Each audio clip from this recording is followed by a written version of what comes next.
सबसे खूबसूरत रिश्ता हस्बैंड वाइफ का होता है, जो एक साथ ना पूरी ज़िंदगी गुजारते हैं। और अगर वहीं हमारा पार्टनर हमारे मन मुताबिक हो, यानी कि जैसा हम पार्टनर चाहते हैं वैसा पार्टनर अगर हमें मिल जाए, तो बात ही क्या है। सारी ज़िंदगी ना, सारी दुनिया खुशियों से भर जाती है और सारी ज़िंदगी यूँ गुजर जाती है, पता भी नहीं चलता। और वहीं हमारा पार्टनर मनचाहा नहीं हो, बिल्कुल अपोजिट हो, तो हमारी ज़िंदगी को नर्क बनते हुए देर नहीं लगती। अगर आप भी अपना मनचाहा पार्टनर अट्रैक्ट करना चाहते हैं, आप अपने सोलमेट को अट्रैक्ट करना चाहते हैं, आप अपना जीवन साथी ऐसा चुनना चाहते हैं जैसा आप चाहते हैं, तो ये वीडियो आपके लिए है। नमस्कार दोस्तों, आपका फिर से स्वागत है मैग्नेट ऑफ लव में। जैसे आप जानते हैं, बात होती है यहाँ रिलेशनशिप हीलिंग के बारे में, सबकॉन्शियस माइंड की प्रोग्रामिंग और लॉ ऑफ अट्रैक्शन की अमेजिंग पावर। अगर आप ऐसे वीडियोस के साथ इंटरेस्टेड हैं तो बने रहें मेरे साथ। चलिए बात करते हैं कि आखिर में ऐसा कैसे हो सकता है कि हम मनचाहा जीवन साथी अपनी लाइफ में अट्रैक्ट कर सकते हैं। तो बिल्कुल कर सकते हैं। आपको पता है, गौतम बुद्ध जी ने एक बात कही थी कि आप जैसा सोचते हैं ना, वैसे बन जाते हैं। जो भी आप चाहते हैं वो आपको मिलने लग जाता है। जिसके बारे में, जिस भी थॉट पर ना आप सबसे ज़्यादा प्रतिक्रियाएं करते हैं, सबसे ज़्यादा उस रील को घुमाते हैं ना थॉट में, वो चीज़ आप अट्रैक्ट करने लग जाते हैं। यानी बहुत से लोग कहते हैं कि हम, कोई नहीं चाहता कि उसका एक्सीडेंट हो, कोई नहीं चाहता उसका जीवन साथी गलत हो, कोई भी नहीं चाहता कि उसे दुख मिले, बिल्कुल कोई भी नहीं चाहता। लेकिन आप ना अपने दिमाग पर कभी गौर करना, अपने माइंड के, जो आप जानते हैं एक दिन में हमारे दिमाग में 60 से 70 हज़ार थाट्स आते हैं। अब ज़रूरी तो नहीं कि सारे 60 से 70 हज़ार जो थाट्स हैं वो केवल और केवल पॉजिटिव हो और अच्छे हो। बहुत ऐसे विचार होते हैं जो नेगेटिव हैं और गलत हैं। हम क्या करते हैं ना, अक्सर जब हम कभी किसी एक्सीडेंट की या कोई गलत घटना सुनते हैं ना, हमारे माइंड में वो रिमाइंड होती रहती है, उसके साथ ऐसा हो गया, हमारे साथ ना हो जाए।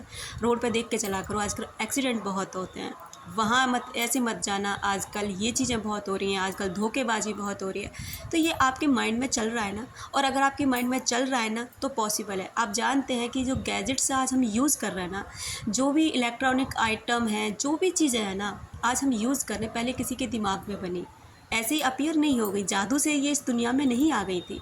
इन्हें किसी ने अपने माइंड में सोचा, जिसने सोचा उसने इस पर रिसर्च किया, मेहनत करी और इस चीज़ को खोजा, और आज वो सारी चीज़ें आपके हाथ में। ये सारी चीज़ें जो बन रही है ना, किसी के दिमाग में उपजती हैं, फिर वो उसको इस दुनिया में लेकर आता है। अगर किसी चीज़ के बारे में आप सोच सकते हैं ना तो कर सकते हैं, और कर सकते हैं तो वो आपको मिल सकती है। बस इसी चीज़ पर ना ध्यान रखिए। एक बात और, अगर आप चाहते हैं लॉ ऑफ अट्रैक्शन पर ना मैं आपको पूरी जानकारी दी, क्योंकि लॉ ऑफ अट्रैक्शन क्या है शायद बहुत से लोग नहीं जानते, बहुत जल्दी ऑब्सेस्ड हो जाते हैं, उन चीज़ों को यूज़ करते हैं और उनका काम नहीं बनता, तो परेशान हो जाते हैं कि हमारे लिए लॉ ऑफ अट्रैक्शन काम नहीं करता। अगर आप चाहते हैं कि लॉ ऑफ अट्रैक्शन पर आपको वीडियो मिले पूरी जानकारी के साथ, तो यस लिख करके जाए। चलिए बात करते हैं कि आप ना कैसे अट्रैक्ट कर सकते हैं आपका मनचाहा जीवन साथी, आप कैसे अट्रैक्ट कर सकते हैं अपने सोलमेट को, इसी पर बात करने वाले। सबसे पहले तो विजुअलाइजेशन, विजुअलाइजेशन नहीं, उससे पहले ना आस्क, खुद से पूछो कैसा जीवन साथी चाहिए, किस तरीके का जीवन साथी चाहिए, उस पर ना प्रॉपर फोकस करो कि हाँ आपको इस तरीके का जीवन साथी चाहिए। आप बिल्कुल क्लियर हो गए ना कि हाँ मेरे को ये जीवन साथी चाहिए, बस उसके बाद ना आपको 2 बार विजुअलाइजेशन करना है, सोते समय और उठने के बाद। जैसे आप सुबह जगते हो, जगने के तुरंत बाद कुछ देर ना उस चीज़ को फील करिए, क्योंकि उस समय ना आपका सबकॉन्शियस माइंड बहुत शांत होता है, और जब ये माइंड शांत होता है ना, उस समय आप इसमें जो भी थॉट डालते हैं ना बहुत आसानी से चले जाते हैं।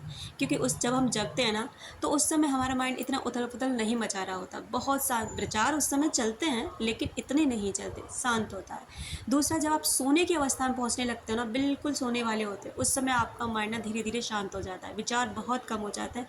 उस समय विजुअलाइजेशन कीजिए। विजुअलाइजेशन क्या करना है, आपको ये फील करना है कि उस इंसान के साथ ना आपकी शादी हो रही है। वो इंसान, जैसे छोटी छोटी रस्में होती हैं ना, जैसे कि रिंग सेरेमनी हो रही है, हल्दी की रस्म हो रही है, मेहंदी लगाई जा रही है, आपके मम्मी पापा का पूरा परिवार, मतलब हर एक छोटी छोटी चीज़ को उसमें नोटिस कीजिए। आपके मम्मी पापा बहुत खुश हैं, आपका परिवार बहुत ज़्यादा, हंसी मजाक मस्ती हो रही है, सब लोग बहुत खुश हैं, सबके चेहरे पे हंसी है। इस तरीके से ना उसमें विजुअलाइजेशन में जान डालिए। ये 2 बात करिए ही करिए। उसके बाद ना आपको क्या लिखना है, ग्रेटिट्यूड जर्नल लिखना है, स्क्रिप्टिंग करनी है। मतलब उसमें ये लिखिए कि मेरी इस इंसान के साथ ना शादी हो चुकी है।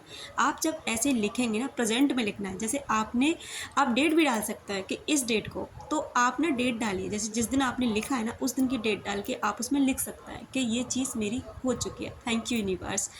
और सबसे बड़ी बात, इससे पहले ना आप सेल्फ लव कीजिए, क्योंकि जब तक आप खुद से प्यार नहीं करेंगे ना, कोई आपसे प्यार नहीं करेगा। जब तक आप खुद को वैल्यू नहीं करेंगे ना, कोई आपकी वैल्यू नहीं करेगा। मान लीजिए आप कैसे भी दिखते हैं, आपका रंग कैसा भी है, आपकी हाइट कैसी भी है, आपकी हेल्थ कैसी भी है, आपका फिगर कैसा भी है, कुछ भी, जब तक आप खुद को प्यार नहीं करेंगे, खुद को वैल्यू नहीं करेंगे, खुद को एक अच्छा इंसान नहीं मानिए, खुद के फेवरेट नहीं बनेंगे ना, आपका कोई भी फ़ैन नहीं होगा। आप किसी के फेवरेट नहीं हो सकते, आपको कोई भी लाइक नहीं करेगा। इस बात को आप जितनी जल्दी मान लेना उतना अच्छा है। सबसे पहले खुद पर काम कीजिए, और सेल्फ लव पे ना तो आपको इतना काम करना है, इतना काम करना है। अपनी फ़िज़िकल हेल्थ सुधारिए, फिज़िकल हेल्थ, मेडिटेशन कीजिए, मेंटल हेल्थ सुधारिए। कहने का मतलब है कि देखो, हार्ड वर्क करना ही पड़ता है। ऐसा कभी नहीं हो सकता कि आप कुछ भी ना करें और आपको बिना करे सब कुछ मिल जाए। आपको पहले करना होता है, उसके बाद आपको मिलता है। इसलिए मैंने कहा है कि लॉ ऑफ अट्रैक्शन काम करता है, और बिल्कुल करता है, लेकिन कैसे काम करता है, किन लोगों के लिए काम करता है, ये जानना आपके लिए बहुत ज़रूरी है। इसके बाद ना आप ये चीज़ें करिए, और उस फील करिए कि आप ना ये थॉट हमेशा क्रिएट करिए कि वो वाला इंसान है ना, आप उसे डिज़र्व करते हैं, या आपको वो डिज़र्व करता है। आप इस लायक हैं कि वो उस इंसान के साथ आपकी शादी हो। आप इसके लायक हैं कि वो इंसान आपको पसंद करे। इसलिए ये ना आपके अपने अंदर स्ट्रॉन्ग बिलीव बनाइए, और जब तक आप स्ट्रॉन्ग बिलीव नहीं बनाएंगे ना, आप सबकॉन्शियस माइंड की एक बहुत गंदी आदत होती है, वो ये होती है कि हर चीज़ को बहुत जल्दी नहीं मानता। इसलिए ना इसको समय समय पर ना डोज देनी पड़ती है, यानी इसको समझाना अफर्मेशंस के द्वारा। अपने पुराने बिलीफ सिस्टम को ख़त्म करना होता है। जैसे पुराना बिलीफ सिस्टम, नहीं मैं इस लायक नहीं हूँ, मैं ऐसी हूँ, मैं वैसी हूँ, मेरे साथ ये है, मैं तो हर समय मेरे साथ गलत होता है, ऐसी चीज़ों को ना आपको ख़त्म करना है। इसलिए इसके अंदर ना अफर्मेशंस डाल डाल के ना अपने अंदर अपने बिलीफ सिस्टम को बदल डालिए। उसके बाद देखिए सबकॉन्शियस माइंड ना आपके लिए कितना चमत्कार करता है, क्योंकि ये बहुत पावरफुल है। जो आप सोच सकते हो उसे कर सकते हो, और कर सकते हो उसे हासिल कर सकते हैं। अपना रखें ख्याल, अपनों का रखें ख्याल, जिससे आप अट्रैक्ट कर सकें ढेर सारा प्यार और ढेर सारी खुशियाँ। मिलते हैं अपनी नेक्स्ट वीडियो में।